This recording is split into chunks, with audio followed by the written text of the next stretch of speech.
It's July the 30th, 1943, in the skies over Germany, and a B-17 named Tondileo is under attack. In the back is Tailgunner Michael L. Aruth. Mike, as he is known to the crew, is ready as the German Bf-109s and FW-190s come in, sometimes 4 at a time. Mike fires away at the massive German fighters, as do the rest of the formation, as today there are 186 flying fortresses and 123 P-47 Thunderbolts taking part in a raid upon German factories. The Germans must think our Tailgunners are stupid. They're coming in again and again, firing, turning bottoms up, and flipping away. There is silence, but then they're back. It's relentless. Mike sees most of the action. The formation approaches Remagen when they're attacked again. The navigator, Almer Bendener, said in his book, Fall of Fortresses, "Near Remagen, I noted the fall of 2 enemy fighters. I fired those arrows in the sky, but I knew that I was merely making noise to let them know we were alive on the port side." Then the fighters disappeared. The crew knew what was happening next. The flak started. Tondileo is rocked again and again by flak, the motors grinding on. Tondileo flying unswervingly through a sky of angry black shell bursts. Bomb bay doors open. They're away. Jeez, look at that. The bombs are away. Look at that flak. So sticky. Bombs away. Let's blow this thing and go home. The bombs are away, and the pilot, Second Lieutenant Bone E. Fawkes, turns the Tondileo sharply to the right. As the flak starts to subside, there's a moment's relief before the fighters return. The transmission, "Bandit, coming in 3 o'clock. is heard. Immediately, the Thunderbolts accelerate to meet the threat, rising and disappearing from Fawkes' view.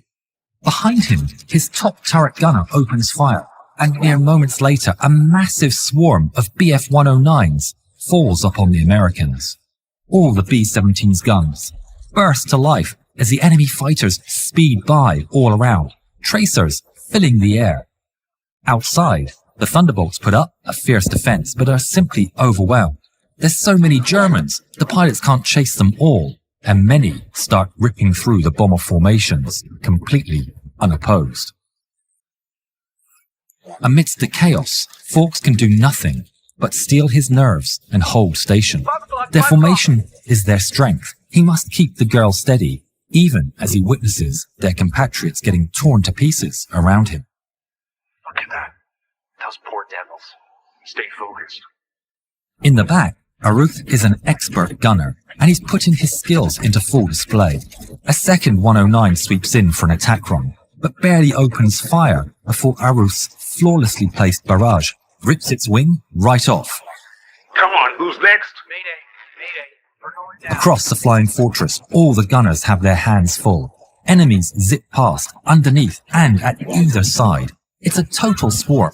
Casings and links clink on the floor amidst a symphony of machine guns as they all fight for their lives.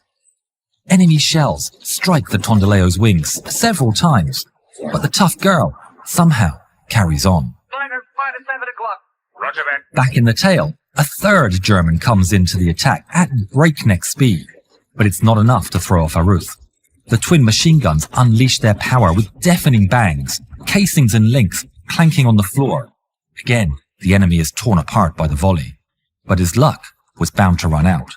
When a fourth Bf-109 approaches from his left, guns blazing, Aruth doesn't get the chance to fire before a 20mm shell detonates right next to him, tearing open a gash in the fuselage and sending metal fragments flying straight into him. His left leg is hit with the brunt of the explosion and injured severely by shrapnel. His oxygen tube is ripped. His left machine gun is destroyed. Mike gets on the intercom. I'm hit in my right hand and my left leg. Then the crew hear a jumble of static. Mike, do you hear me? Mike, are you okay? Mike.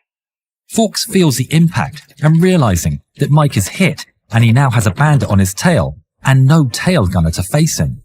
Against all bomber pilot wisdom, he pushes on the stick, plunging the flying fortress into a small dive in a desperate evasive action.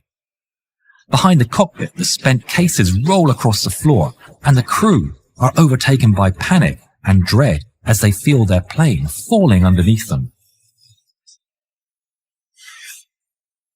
What the hell? According to Bendiner, the navigator, Bone was climbing, diving, and making corkscrew patterns in a crazy choreography designed to unsettle the fighters who are pressing in from all sides. He said, "When I tried to stand, my feet slipped from underneath me. I clung to my desk and the gun, waiting for the attack to subside.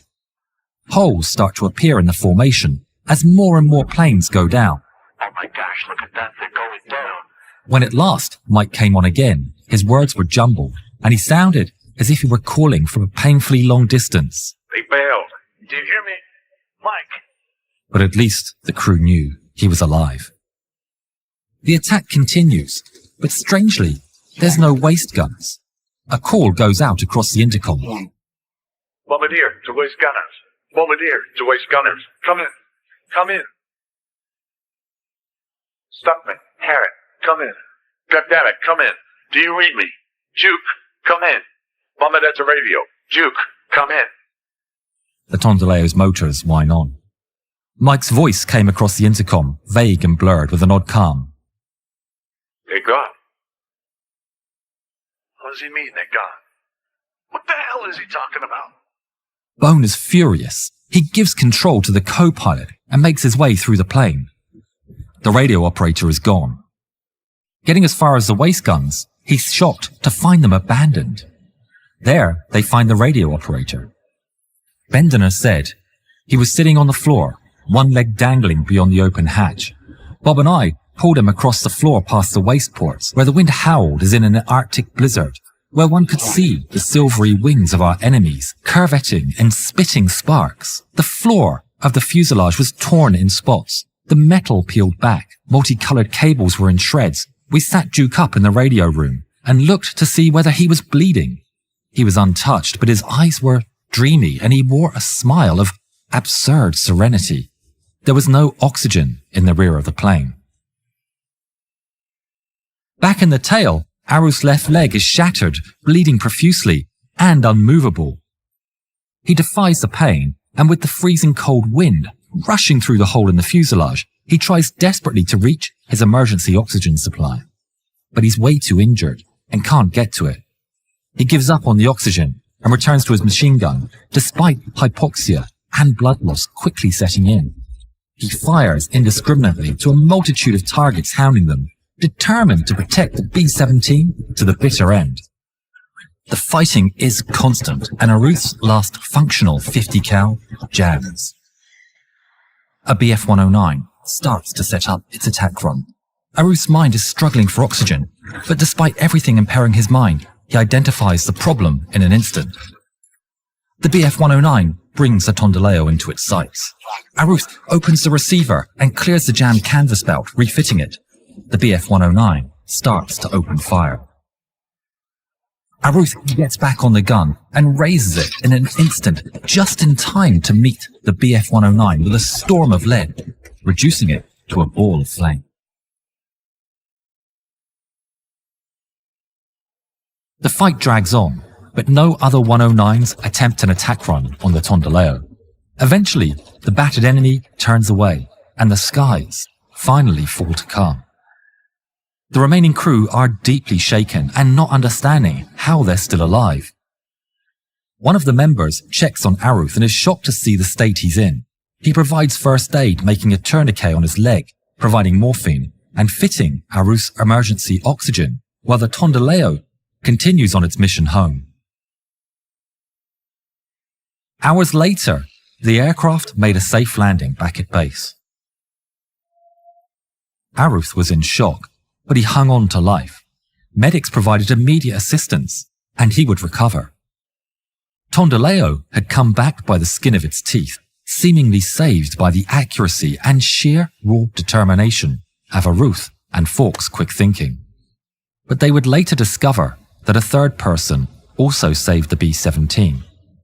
Upon landing, The men observed a strike right into the B-17's fuel tank and were amazed at their luck. The detonating shells of the 109s should explode the fuel tank from within, ripping the wing in half and triggering an inferno.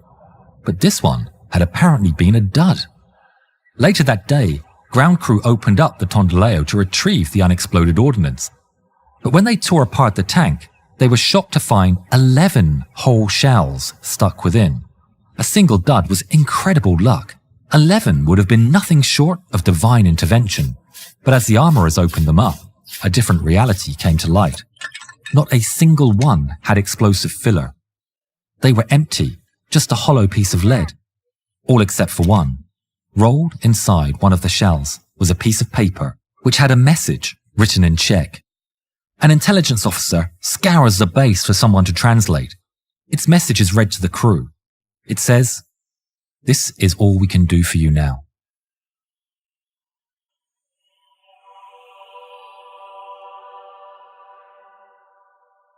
It had been sabotaged by an unknown and brave soul, imprisoned and forced into weapons manufacturing by the German army.